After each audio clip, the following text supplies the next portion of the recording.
10 தொகுதிகளையும் கோயம்புத்தூர் மாவட்டத்தில் திமுக மற்றும் கூட்டணி கைப்பற்றுகிறதா?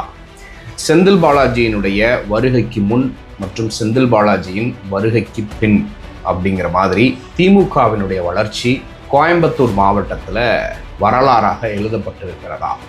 2022 நடந்த மாநகர, நகர, ஊராட்சி ஒன்றிய தேர்தல்களில் எப்படி 90க்கும் அதிகமான வாக்கு சதவிகிதங்களை பெற்று திமுக வெற்றி பெற்றது? அதே மாதிரியான வரலாறு 2026 சட்டமன்ற தேர்தலிலும் தொடரப்போகிறதா? கோவை தெற்குல கரூரிலிருந்து மாற்றப்பட்டு செந்தில் பாலாஜி அவர்கள் போட்டியிடுகிறார். தலைமை கேட்டுக்கொண்டதற்கு இணங்க செந்தில் பாலாஜி போட்டியிடுகிறாரா, இல்லை செந்தில் பாலாஜியே ஒரு சவாலாக ஏற்று அங்கு போட்டியிடுகிறாரா அப்படிங்கிற பல்வேறு கேள்விகள். பொள்ளாச்சி ஜெயராமன் மற்றும் எஸ்பி வேலுமணியை தவிர்த்து அதிமுக கேண்டிடேட் அனைவருமே கோயம்புத்தூரை பொறுத்தவரையில் மிகப்பெரிய அளவில் தோல்வியை சந்திக்க போவதாக நம்பர்ஸ் சொல்லுது. எஸ்ஐஆருக்கு முன்பு, எஸ்ஐஆருக்கு பின்பு அப்படின்னு பல்வேறு தரவுகள் இருக்கிறது. எவ்வளவு மார்ஜினில் திமுக தோல்வியை சந்தித்தது, 2026 சட்டமன்ற தேர்தலில் எப்படி திமுக தன்னை பொசிஷன் பண்ணிக்கொண்டு மிகப்பெரிய அளவில் கோயம்புத்தூர் மாவட்டத்தில் வெற்றியை பெறப்போகிறாங்க அப்படிங்கிற சில தரவுகளோடு நம்ம இந்த வீடியோவில் விரிவாக பார்க்க போகிறோம்.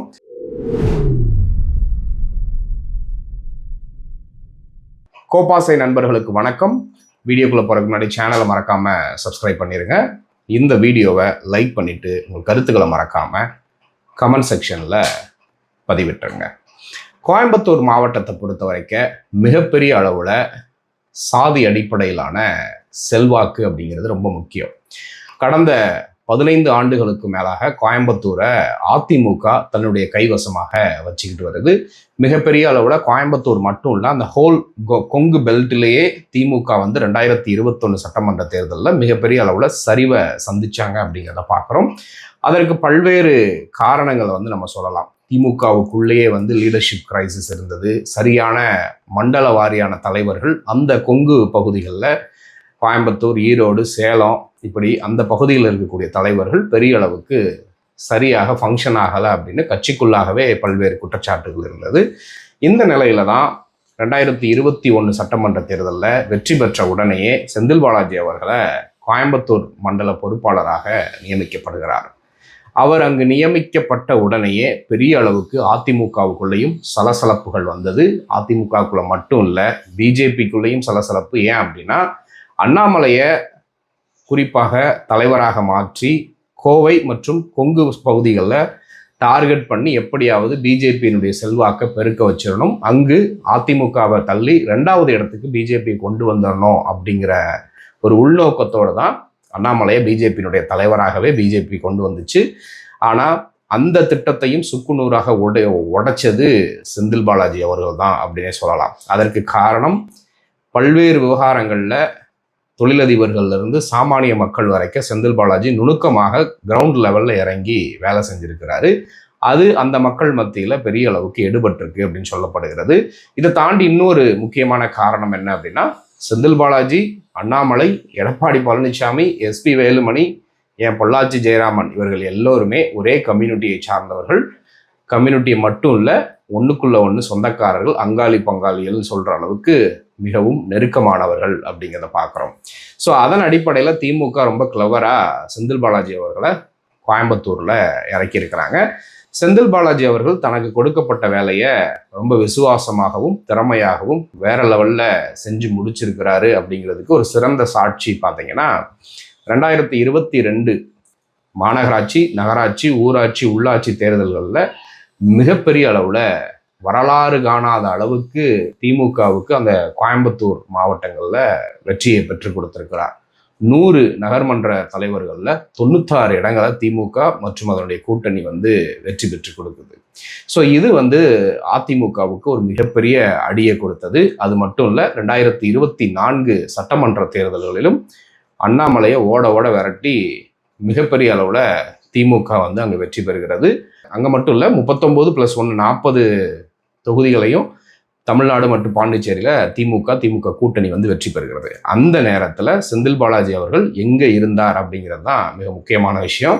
செந்தில் பாலாஜியை மட்டும் தூக்கிட்டா அமலாக்கத்துறையை வச்சு அவரை கைது பண்ணி சிறையில் அடைத்துட்டோம் அப்படின்னா நம்ம கரூர் மற்றும் கொங்கு பெல்ட் குறிப்பாக கோயம்புத்தூர்ல நம்ம ஓரளவுக்கு வெற்றி பெற்றலாம். டிஎம்கேக்கு அவரை தாண்டி ஃபங்க்ஷன் பண்ண ஆள் இல்லை அப்படிங்கிற நினப்புல பிஜேபி அதிமுக ஒரு கணக்கை போட்டு ஓரளவுக்கு அதுல ஒரு டெம்பரரி வெற்றியையும் பெற்றார்கள் அப்படிங்கிறத நம்ம பார்க்குறோம். ஆனால் அந்த திட்டத்தையும் செந்தில் பாலாஜி அவர்கள் சிறையில் இருந்து கொண்டே தவிடுபொடி ஆக்கினார் அப்படிங்கிறத பார்க்குறோம். ஏன்னா ஒரு மேசிவ் வெற்றி கரூர்ல இருந்து ஹோல் கொங்கு பெல்ட் மட்டும் இல்லை, தமிழ்நாடு முழுக்க பெரிய அளவுக்கான வெற்றியை பெற்றாங்க திமுக அப்படிங்கிறத பார்க்குறோம். செந்தில் பாலாஜி சிறையில் இருந்தாலும் அவருடைய தம்பி வெளியில் இருக்கிறாரு. அவர் தம்பி மட்டும் இல்லை, அவரோடு ஒரு மிகப்பெரிய டீமே இருக்கிறாங்க அப்படிங்கிறத பார்க்குறோம். 2021 சட்டமன்ற தேர்தலில் திமுக வெற்றி பெற்று அடுத்த சில நாட்கள்லேயே செந்தில் பாலாஜி அவர்களுக்கு அமைச்சர் பதவி கொடுக்கப்பட்டு மண்டல பொறுப்பாக கோயம்புத்தூர் மாவட்டத்தினுடைய பொறுப்பு அமைச்சராக கொடுக்கப்பட்ட சில நாட்களிலேயே எஸ்பி வேலுமணி வந்து பல்வேறு குற்றச்சாட்டுகள் அடுக்கிக்கிட்டே இருந்தார். Senthil Balaji and co team, அவர்களுடைய டீம் வந்து அடியாட்களோடு கோயம்புத்தூர்ல கேம்ப் போட்டு தங்கி இருக்கிறாங்க, அவர்கள் தெரு தெருவாக சென்று எல்லா மக்களையும் மிரட்டுறாங்க, அது பண்றாங்க இது பண்றாங்கன்னு பல்வேறு குற்றச்சாட்டுகள் முன் வச்சாங்க. ஆனா செந்தில் பாலாஜி அவர்களுடைய கள திறன், எப்படி களத்துல களமாடுவார் அப்படிங்கிறதுக்கு ஆர்கே நகர்ல திரு டிடிவி தினகரன் அவர்களை செந்தில் பாலாஜி அமமுகவில் இருக்கிறப்ப வெற்றி பெற வச்சதே வந்து ஒரு மிகப்பெரிய சான்றாக சொல்ல முடியும். ஸோ இப்போ 2026 சட்டமன்ற தேர்தலில் 10 தொகுதிகளில் கோயம்புத்தூரை சுற்றி இருக்கக்கூடிய 10 தொகுதிகளில் எஸ்பி வேலுமணி மற்றும் பொள்ளாச்சி ஜெயராமனை தவிர்த்து மற்ற எல்லா இடங்களிலும் திமுக வந்து ஒரு மிகப்பெரிய வெற்றி பெறும் அப்படிங்கிற மாதிரி தான் இன்றைக்கு களத்தில் இருக்கக்கூடிய நம்பர்ஸ் சொல்வதாக சொல்றாங்க. அதன் அடிப்படையில் பார்க்குறப்ப செந்தில் பாலாஜி அவர்கள் கோவை தெற்குல தைரியமாக போட்டியிடுவதற்கு காரணம், கடந்த முறை அங்கே வந்து வானதி ஸ்ரீனிவாசன் அவர்கள் வந்து வெற்றி பெற்றிருக்கிறாங்க. அந்த வெறும் ஒரு 1700-2000 வாக்குகளுக்கு வித்தியாசத்தில் தான் கமலஹாசன்கிட்ட வானதி ஸ்ரீனிவாசன் அவர்கள் வெற்றி பெற்றாங்க அப்படிங்கிறத பார்க்குறோம். மயூரா ஜெயக்குமார் காங்கிரஸ் வேட்பாளரே கிட்டத்தட்ட 45,000 ஓட்டுகளுக்கு மேலே பெறுகிறாரு. அங்கே வந்து இப்போ செந்தில் பாலாஜி போட்டியிடுறது கன்ஃபார்மாக செந்தில் பாலாஜி எளிதாக வெற்றி பெற்று விடுவார். அவரை எதிர்த்து நிற்கக்கூடிய அம்மன் அர்ஜுனன் வந்து பெரிய அளவுக்கு செந்தில் பாலாஜியை கம்பேர் பண்ணுறப்ப அங்கே வந்து அம்மன் அர்ஜுனனால் வெற்றி பெற முடியாது அப்படிங்கிற ஒரு கருத்தும் நிலவுகிறத பார்க்குறோம். ஸோ மேட்டுப்பாளையம், சூலூர், கவுண்டம்பாளையம், கோவை வடக்கு, தொண்டாமுத்தூர், கோவை தெற்கு, சிங்காநல்லூர், கிணத்துக்கடவு, பொள்ளாச்சி, வால்பாறை, ஸோ ஒட்டுமொத்தமாக இந்த 10 இடங்கள்லையும் இன்றைக்கு செந்தில் பாலாஜி அவர்கள் வேற லெவலில் இறங்கி வேலை செய்கிறாங்க. சமூக வலைதளத்தில் பார்த்தீங்கன்னா நைட்டு 1:30 மணி 2 மணிக்கெல்லாம் வந்து தேர்தல் வேலையை செந்தில் பாலாஜி அவர்களும் அவருடைய தம்பி அசோக், அது மட்டும் இல்லாமல் அவருடைய டீம் வந்து அறக்க பறக்க வேலை பார்த்துட்டு இருக்கிறத அவர்களுடைய ஆதரவாளர்கள் சமூக வலைதளத்தில் பதிவிட்டுறதெல்லாம் பார்க்க முடிகிறது. ஸோ இப்போது 2026 எஸ்ஐஆர் நடவடிக்கைகளாக இருக்கட்டும், தொடர்ந்து கோயம்புத்தூர் மாவட்டத்திற்கு எப்படி செந்தில் பாலாஜி அவர்கள் பல்வேறு திட்டங்களையும் கொண்டு வந்தாங்க, அங்கே இருக்கக்கூடிய அரசு திட்டங்களை கொண்டு வர்றது மட்டும் இல்லாமல் கோயம்புத்தூர் கரூரை சுற்றி தொடர்ந்து ஏதாவது ஒரு நிகழ்வுகளில் அங்கே லோக்கல் ஏதாவது ஒரு திட்டங்களை வச்சு மக்களோடு தொடர்ந்து என்கேஜ் பண்ணிக்கிட்டே இருந்திருக்கிறாங்க, தொழிலதிபர்களோடு என்கேஜ் பண்ணிக்கிட்டே இருந்திருக்கிறாங்க. ஸோ இது வந்து செந்தில் பாலாஜி அவர்களுக்கு ஒரு மிகப்பெரிய எட்ஜை வந்து கொடுக்குது. அதுதான் இன்றைக்கு திமுக 10 தொகுதிகள்லையும் ஒரு கணிசமான வெற்றிகளை பெறுவதற்கு வழிவகுக்க போகுது அப்படின்னு சொல்றாங்க. எஸ்ஐஆர் ஆக்டிவிட்டீஸ்லையுமே பார்த்தீங்கன்னா தமிழ்நாடு முழுக்க திமுக கட்சி தொண்டர்கள், அப்புறம் பிஎல்ஏ பூத் லெவல் ஏஜென்ட்ஸ் இருப்பாங்க இல்லையா, மக்களோடு தொடர்ந்து இன்டராக்ட் பண்ணிக்கிட்டே இருந்திருக்கிறாங்க. அந்த விவகாரத்தில் பெரிய அளவுக்கு அதிமுக கோட்டை விட்டுருச்சு. டிவிக்கு சீன்லேயே கிடையாது. மற்ற எல்லா கட்சிகளும் திமுக வேலை செஞ்சதை தாண்டி பெரிய அளவுக்கு வேலை செய்யலை அப்படின்னு சொல்லப்படுது. அந்த விவகாரத்தில் கோயம்புத்தூர் பகுதியிலையும் கரூர் பகுதியிலையும் செந்தில் பாலாஜி டீம் வந்து மிகப்பெரிய அளவில் கேம்ப் போட்டு மக்களுக்கு உதவி செஞ்சுருக்கிறாங்க. சமீபத்தில் சமூக வலைதளத்தில் பல்வேறு வீடியோக்கள்லாம் வந்துச்சு.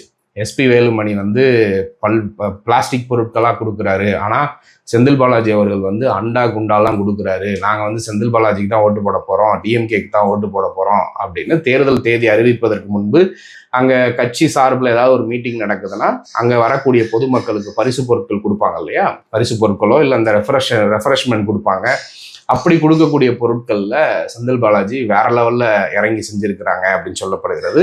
ஸோ இந்த எஸ்ஐஆருக்கு பின்பு பெரும்பாலும் இந்த இருக்கக்கூடிய 10 தொகுதிகள்லையும் பெண்களுடைய வாக்குகள் தான் அதிகமடியாக இருக்குது அப்படின்னு சொல்லப்படுகிறது. மேட்டுப்பாளையத்தில் வந்து ஒரு எடுத்துக்காட்டுக்கு பார்த்தீங்கன்னா மொத்த வாக்காளர்கள் 3,12,450.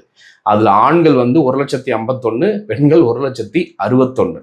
இப்படி கோவை வடக்கு, கோவை தெற்கெல்லாம் பார்த்தீங்கன்னா கோவை தெற்கில் 1,86,509 வாக்குகள் ஒட்டுமொத்த வாக்குகள். ஆண்கள் வாக்குகள் பார்த்தீங்கன்னா 1,67,450.